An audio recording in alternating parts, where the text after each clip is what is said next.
Intermittent fasting, more popular than ever. It's been one of the most popular eating trends for the last couple years. I want to give an update from someone who has been implementing intermittent fasting for more than 5 years. So not just 1 or 2 months and gotten some results, or their friend got some results. I want to talk about the pros, the cons, who it's good for, who should maybe avoid it, how to use it as a tool for more freedom, and what the science actually says about intermittent fasting. It's something that we all do. You see, when we're sleeping, we're not eating, we're fasting. So what happens after dinner and before breakfast is a form of fasting. Now, the form of intermittent fasting has gotten a lot of popularity. At least the main one is the 16-8, where you are fasting, not eating for 16 hours, and then you have a dedicated eating window for about 8 hours. And it doesn't need to be exactly 8 and 16. It could be 14 and 10. And you can start just by making sure that you're going 12 hours in your fasting window. A few of the other popular types are alternate day fasting, where you're taking 24 hours, once to twice a week of not eating. And that's the other form.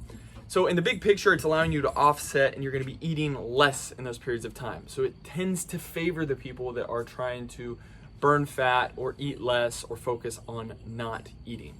We're trying to get our body to be more fat adapted.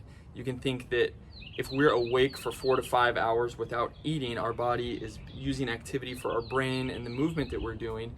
It has to look for a different energy source compared to just using the food and the fuel that we're using. And ideally, we're trying to tap into that stored body fat and teach the body to be able to utilize that more efficiently. But another reminder, fasting is not just skipping meals and eating less. You still need to eat the required amount of food and energy for an energy balance.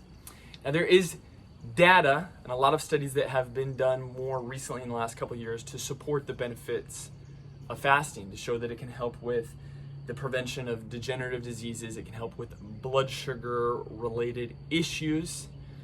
So that being said, can it help with your health? Yes. Can it help with fat loss? Yes. But you still have to be mindful about what you're eating and what you are putting in your mouth the rest of the time. This is not a get out of jail free card so you can eat garbage and just skip meals. Now, I've noticed as a tool that it does help when I'm trying to eat less calories. If I can wait longer to start the eating period, it's less likely that I'm going to eat more food. But that can work against us in some cases as well, as if we're skipping meal and our blood sugar is out of whack, we're not going to have as much control, discipline, and willpower to be able to control what we eat in that eating window. So that's important to take into consideration. So what does the science say? A lot of these studies have documented that when we fast, our growth hormone levels go up. Our body goes into a mode where it's doing more cellular cleanup, essentially recycling a lot of the old cells. Our blood sugar can drop. We are giving our digestive system a break, especially the liver and kidneys, to be able to do that work of getting a lot of the junk and the garbage out of our system. Now, the biggest and most beneficial results come from when we're doing these fasts for 24 hours or more. We can still get a lot of the digestive benefits and the immediate benefits from making sure that our digestive system is cleared out before we eat. And that can come in as little as waiting 12 hours from eating. That's a good starting point. And that's a way that I use it. Like I said, I've been doing this for more than 5 years. If I feel like I ate too much the night before, I may wait to eat my first meal the next day.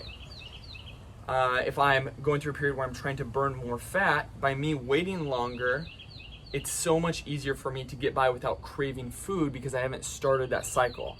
If you notice, when you eat earlier in the day, especially if you introduce carbohydrates, you tend to start that blood sugar cycle and start to crave food over and over and over again. So another good time to use the tool, the intermittent fasting, is if there's no good food available. Maybe you're traveling somewhere, or you're a guest at somebody's house, and there's all there is sugary food and starches and carbohydrates, or whatever the case is, and you know that those are not going to contribute and support your healthy lifestyle, skipping that and delaying that might be a good option for you, especially if you know you have a low activity day. And that's another time that I take advantage of fasting as a tool, is if I don't have a lot of physical activity or moving planned in the day. There's so many people sitting around at home, so you don't need that high amount of calories and energy dense types of foods, especially earlier in the day if you know you're going to be sitting around. So a couple special things happen when we are not eating. We are wired to be in more of a survival hunting type of mode. So we actually will have more creative energy in some cases, we'll be more focused, and our body preserves onto muscle. It goes back to our primitive state when we needed to go hunt for something. We needed to have the energy to go out and do things.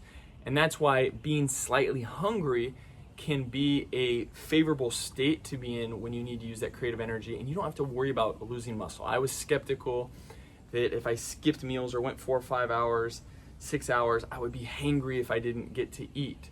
But it's what you're doing in the big picture and the whole day, not just the hour by hour basis.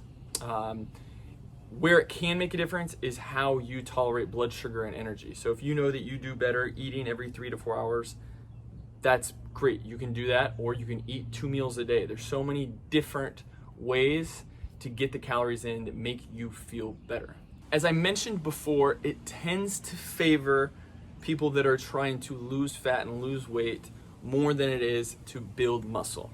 That being said, you still can build muscle as it's related to your growth hormone levels being increased, but you have to be more methodical about what you're eating in that window. You still have to get the adequate amount of calories and be at somewhat of a surplus to be able to put on muscle.